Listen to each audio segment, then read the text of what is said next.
Beast everyone. It's Saturday morning and I've sent my kids off to my parents for a little sleepover last night so that I could have a go at a little Easter experiment. My daughter Stella's almost 5, she'll be 5 next week, and so she's cottoning onto the fact that other people are eating really delicious treats around Easter time and we're not.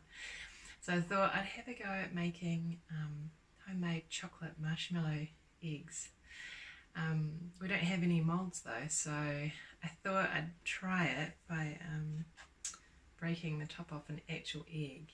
And this morning what I'm planning to do is to pour some melted chocolate inside the egg and just coat it a bit, and then have a go at making homemade marshmallows and pour that inside. And then if it works, I thought my kids could paint and decorate the outside of the eggs this afternoon, and then they could peel them and eat them tomorrow. So I thought, just in case it actually works, I would video this and so that I can share with you later. Okay, so I did one egg and it worked, so that's why I decided to video it. Here's my egg bowl. So all I did is I tapped the end of it and then just chipped out the top of it. And I have never made marshmallow before, but I assume it's quite sort of thick and gluggy, so I need a fairly decent opening for my egg. Oopsie.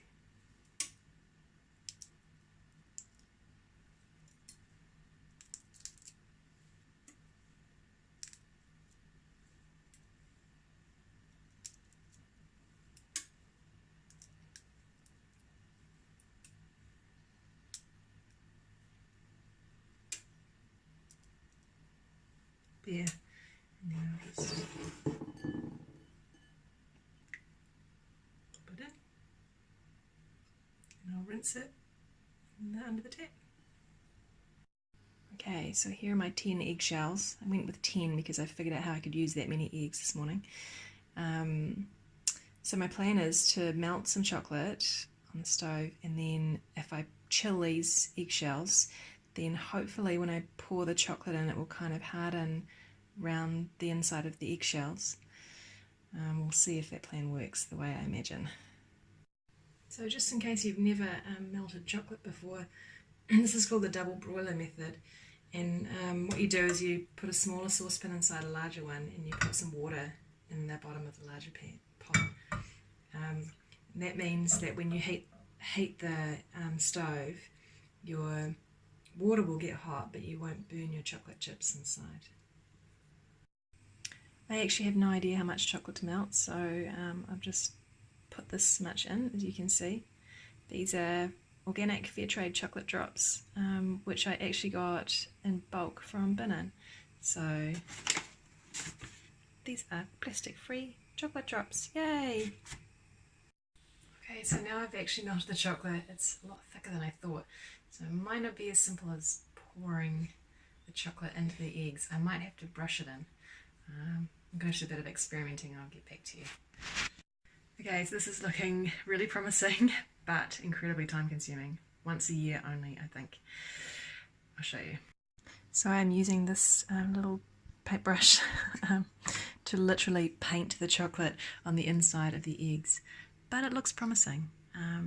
I think I'll have to do at least 2, maybe 3, maybe more coats. We'll see. Hey, so I'm back and I'm a little bit nervous because I'm about to make the marshmallows, and I've never made marshmallows before. This is a sugar-free recipe. It uses a lot of honey though, so we'll see how it goes. But I'm really happy with how the eggs are looking at the moment. Just I'll show you. So here they are. I've done 2 coats of chocolate and they've just been sitting in the freezer waiting for me, and so I'll fill these up with marshmallows. So this marshmallow recipe I'm going to use is from a website called mummypotamus.com. That's www.mummypotamus.com, her homemade marshmallow recipe. And she's got a really great video instructable there for making it. Okay, so firstly, recognise this. We used it in the jelly recipes. So I'll be using 3 tablespoons of this natural grass-fed Australian cow natural gelatin. So I've got half a cup of filtered water, and it's going to go into the mixer with 3 tablespoons of gelatin. So then over here in the saucepan we've got the rest of the ingredients, which are half a cup of filtered water, a cup of honey, a teaspoon of vanilla extract, and a 1/4 teaspoon sea salt. And as I poured a whole cup of honey into this pot, kind of made me think about how much sugar is in processed sweets that we normally eat just so readily without thinking about it. A cup of honey is quite a lot of honey. Anyway, I'm going to stir these ingredients together and then turn the heat on with a candy thermometer to check that I get to just the right temperature. Here's my candy thermometer. And luckily for me, this thermometer is in Fahrenheit, so I can easily see when it gets to 240 degrees, and that's when I turn the stove off. That's 240 degrees Fahrenheit. So that's just heating up and bringing it to the boil.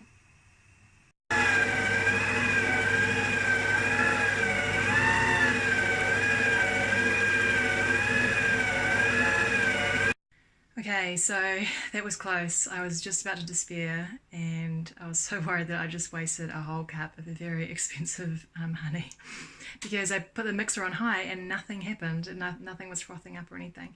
So then in desperation, I got my whiz stick and used the beater on the whiz stick to get some air in. I did it by hand, and look. Here we go, so look at this.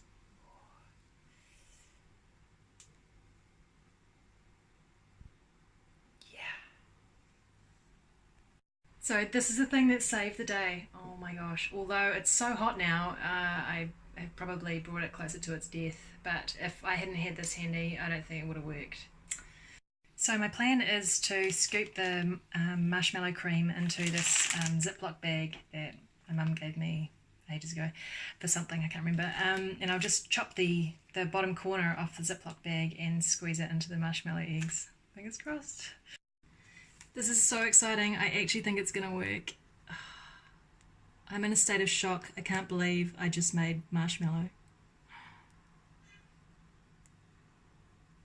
And refined sugar-free marshmallow nonetheless.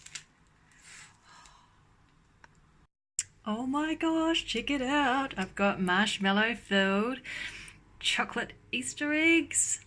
So once these are set, apparently it takes about 4 hours. I'm going to pour some melted chocolate on the top. I might have to scrape some marshmallow off the top of some of them, and then we can get the kids to decorate the outside. And now look, there's all of this extra marshmallow mixture left to use up, so I just piped it into little blobs onto this silicone baking mat. Hey, so the kids are in bed now, so I'm just finishing off the Easter eggs. I'm just painting the last layer of chocolate on top. I'll show you what they look like. So here they are. These are finished ones here. I just used that little brush to paint the top layer of chocolate on, and I'm not sure if I'll have time to decorate them tonight, but it's still pretty cool. Maybe next year I'll be a bit more organised and start all of this a bit sooner, so that I have time to decorate them, maybe with the kids. So my original plan was to have the kids peel the eggs in order to eat them, but then now I'm thinking maybe I should peel the eggs so that they look more like a chocolate egg, but then I don't know how I would cover them in order to hide them around the garden, so maybe it's best just to leave the eggshell on. I'm curious to know what you guys think. What's that? Ah! What about here? Chocolate.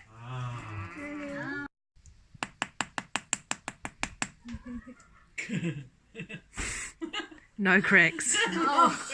There, I finally got the eggshell off. I needed to use a sharp knife and it was quite a process. But the eggshell is off now and let's see what the little boy thinks of it. Is it chocolate? Marshmallow? You want to try?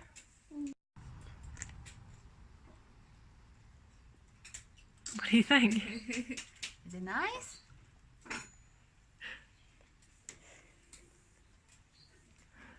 How's it, Daniel? Is it good? Have we got yours, Stella? Just You about. made We it. got a little bit left to go.